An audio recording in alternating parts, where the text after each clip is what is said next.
Hello guys, नमस्ते। तो आज हम पढ़ने वाले हैं difference between summon cases and warrant cases. Summon cases की जो डेफिनेशन है वो डिफाइन कर रखी है हमारे बीएनएसएस के सेक्शन 2 के 1 के एक्स में।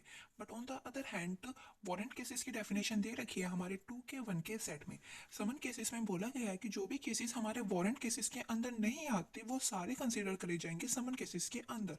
But on the other hand हमारे वारंट केसेस में बोला गया है कि कोई सा भी ऐसा केस जहाँ पे एक्यूज्ड को डेथ की, लाइफ इम्प्रीजमेंट की या फिर 2 से ज़्यादा साल के इम्प्रीजमेंट की सजा सुनाई जा सकती है, वो सारे हमारे वारंट केसेस के अंदर कंसिडर करे जाएंगे। बट समन केसेस में ऐसा कुछ नहीं है। अगर डेथ, लाइफ इम्प्रीजमेंट या फिर 2 साल से ज़्यादा की सजा है तो वो सारे केसेस समन केसेस के अंदर नहीं आएंगे, वो सारे वारंट में चले जाएंगे। और जो केसेस वारंट के अंदर नहीं आते वो सारे समन में आ जाएंगे।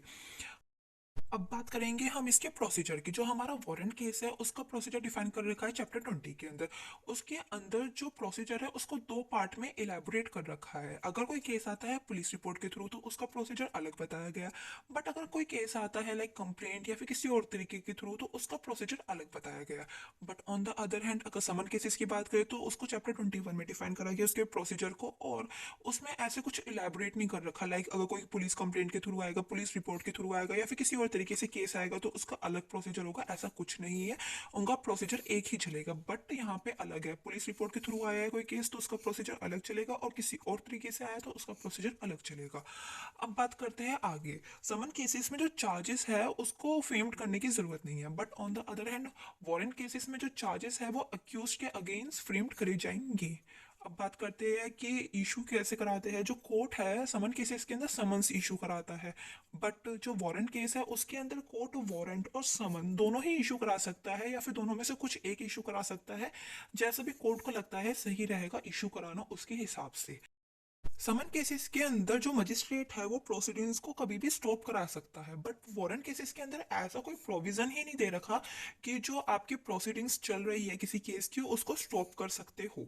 But on the other hand summon cases की बात करें कि अगर किसी पर्सन ने किसी पर्सन के खिलाफ कोई कंप्लेंट डाली और उसका दिन आया कंप्लेंट की हियरिंग का और वो जो पर्सन है जिसने कंप्लेंट डाली है वो आया ही नहीं। क्यों नहीं आया? या तो अपनी मर्जी से नहीं आया या फिर उसकी डेथ हो जाती है। तो ऐसी सिचुएशन में जो एक्यूज है उसको दोष मुक्ति कर दिया जाएगा, उसको मतलब कह दिया जाएगा आज से आप एक्वेटल हो गए हो। But on the other hand अगर वारंट केस की बात करें, अगर किसी पर्सन ने कोई कंप्लेंट डाली है किसी एक्यूज के अगेंस्ट और वो आता ही नहीं है, जब वो उसका हियरिंग वाला डे होता है उस दिन वो अपीयर ही नहीं होता कोर्ट में, तो मजिस्ट्रेट क्या करता है वो एक्यूज को डिस्चार्ज कर देता है। बट यहाँ पे उसने एक्वेटल करा है। समन केसेस में एक्वेटल करता है बट वारंट केस में डिस्चार्ज करता है। अगर वो पर्सन है जिसने कंप्लेंट डाली है वो इन फ्यूचर आता है फिर से वो डालता है कंप्लेंट और अपीयर होता है कोर्ट में, तो उस सिचुएशन में एक्यूज को फिर से आना पड़ेगा, प्रेजेंट होना पड़ेगा कोर्ट के अंदर। तो ये थे हमारे difference between summon cases and warrant cases. Summon cases की डेफिनेशन दे रखी है हमारे 2 के 1 के एक्स में। बट वारंट केसेस की डेफिनेशन दे रखी है 2 के 1 के जेड में। समन केसेस का जो प्रोसीजर है ट्रायल का उसको डिफाइन कराया गया चैप्टर 21 के अंदर और वारंट केसेस का चैप्टर 20 के अंदर। जो समन केसेस है उसमें चार्ज फ्रेम नहीं करे जाते बट वारंट केसेस में एक्यूज के अगेंस्ट चार्ज फ्रेम करे जा सकते हैं। जो समन केसेस है उसमें जो कोर्ट है वो समन्स इशू कराता है बट वारंट केसेस में समन और वारंट दोनों ही इशू करा सकते हैं या फिर दोनों में से कुछ एक, जैसा कोर्ट को लगता है इशू कराना सही रहेगा। समन केसेस में जो मजिस्ट्रेट है वो प्रोसीडिंग को कभी भी स्टॉप करा सकता है बट वारंट केसेस में ऐसा कुछ नहीं है, ऐसा कोई प्रोविजन मजिस्ट्रेट को नहीं दे रखा। जो समन केसेस है अगर जिसने कंप्लेंट करी है वो व्यक्ति ही अपीयर नहीं होता कोर्ट के अंदर तो यहाँ पे एक्यूज को एक्विटल कर देते हैं।